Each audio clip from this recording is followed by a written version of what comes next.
Okay guys, so in my last video, I shared with you how to create a webinar using Eventbrite and Google Meet. If you haven't yet seen that video, then I'll make sure to put a link in the description box below. And if you used it to create your own webinar, then great, congratulations, you are on the first step. Now, the next step is you're probably wondering, okay, so how do I get sales to my magical webinar? So that's what this video is about. I am going to share with you how to sell out tickets to your webinar. Hey guys, my name is Dawn Marie and I am documenting my journey of starting a digital product business from scratch. So welcome to my channel if this is the first time that you are here. And if you're coming back, then thank you so much for joining me again. Now I'm documenting my journey of starting a digital product business from scratch. So I'm showing you all my highs and lows, what I'm getting up to behind the scenes, as well as I will not be using marketplaces like Creative Market or Etsy. I feel like those are built-in marketplaces where you already have an audience. So I want to show you what it takes to build an audience from scratch so you can really and realistically see what that journey looks like. So if you would like to follow along with me, then go ahead and subscribe to my channel and turn on the notifications so you know when I post a new video. Now, I work for a media company that does quite a bit of webinars during the month, and this is how we do it. They had a goal last month of hitting 100 attendees to a specific webinar. Instead, they got 167.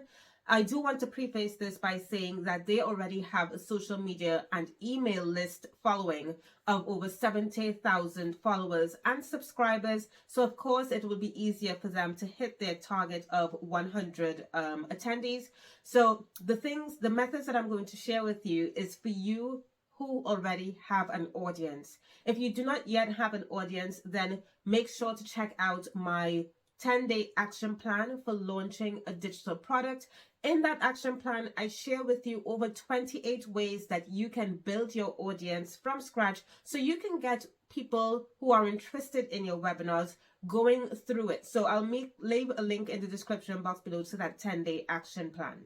Okay, so to sell your webinar, and before you even create it, I hope you did market research to find out that this is a product that people actually want. Have you polled your audience, your target audience, to find out what specific problems they have that you can talk about in this webinar? Have you even interviewed your target audience to find out what challenges they might have, and therefore you are going to respond to those challenges by providing a solution to them in this webinar?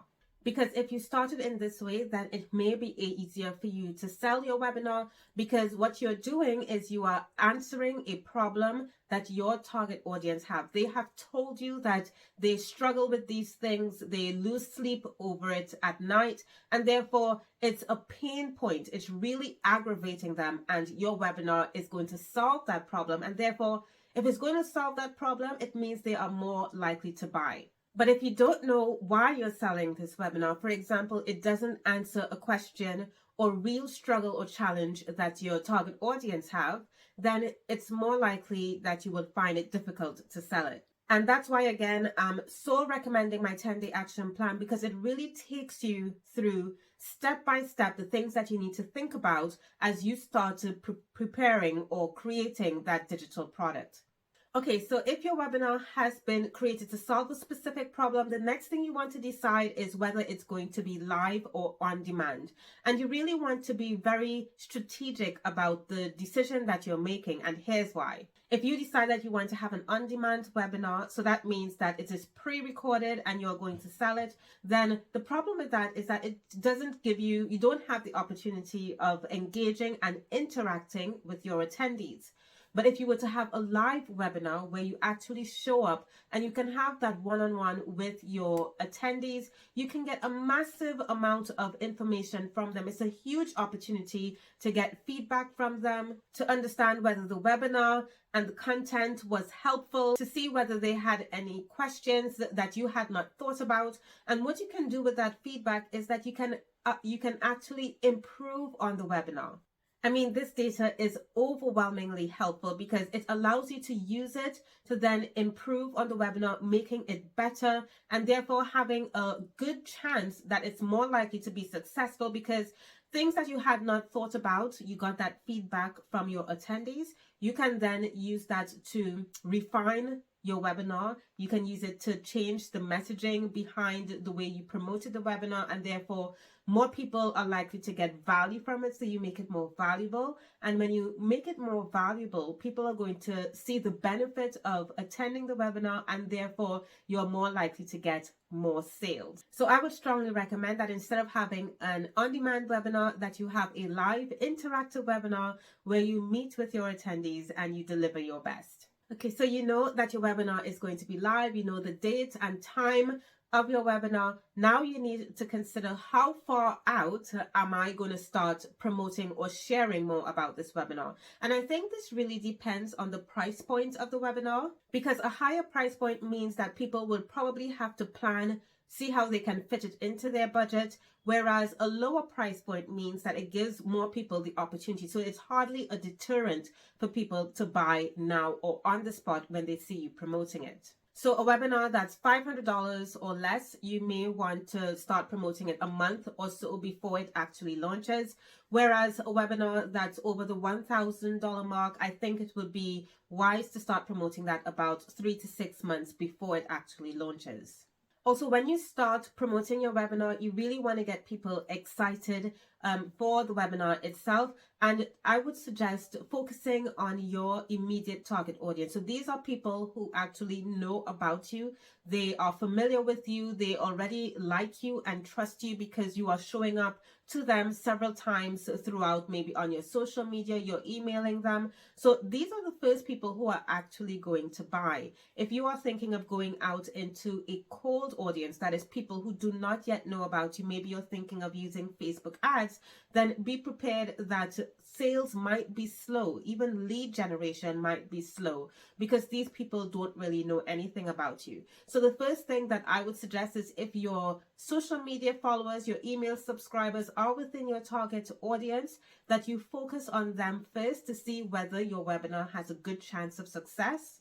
And then you may decide to scale the webinar by using different type of ads like Facebook, maybe LinkedIn or Pinterest ads. So here are some ideas that you can include in your social media post or that email that you're sending to your subscribers.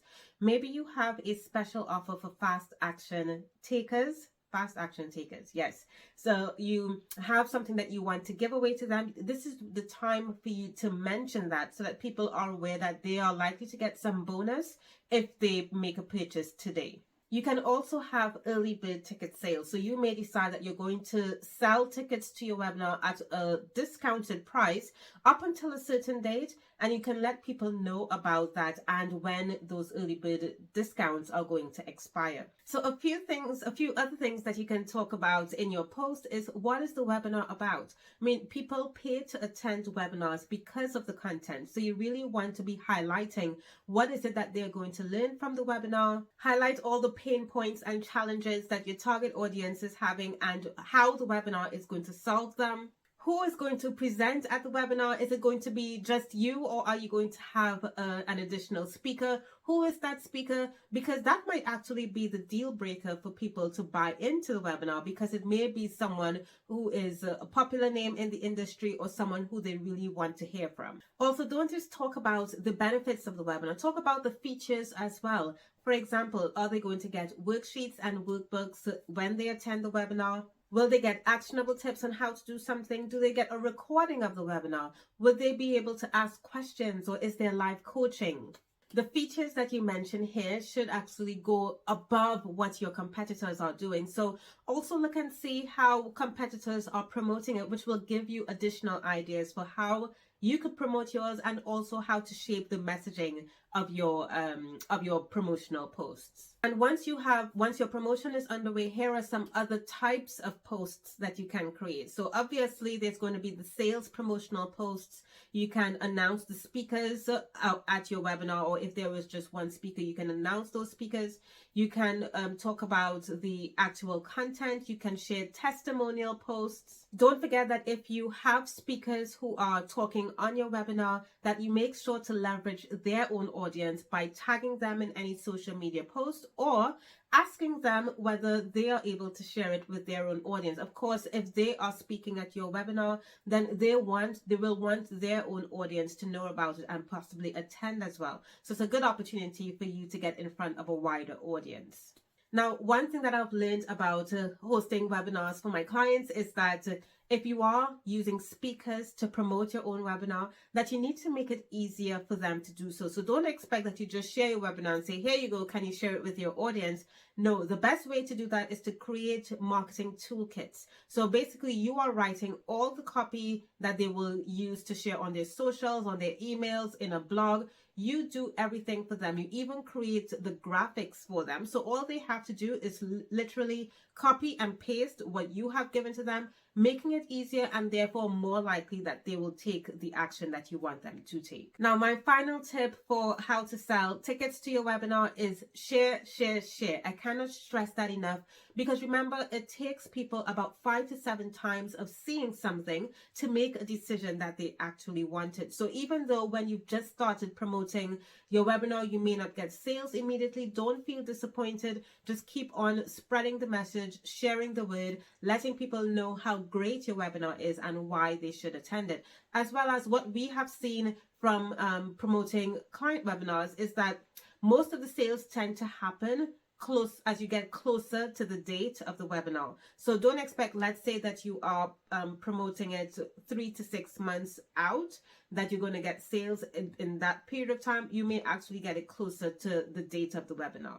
And one more thing is that you can also leverage other channels. So if you are using Eventbrite, for example, they do have a marketplace. They are a marketplace of They are a marketplace for event keepers. So therefore, you are able to also leverage their own audience as well, and even use Eventbrite ads too to boost the promotion of your webinar. And don't forget my 10-day action plan. If you don't yet have an audience, or you are looking for ways to promote your webinar to sell it, make sure that you haven't forgotten any steps. So my 10-day action plan takes you through step by step over 10 days how to put together your webinar, your product, and sell it, and also how to find an audience and build your own audience so that you can get people to buy.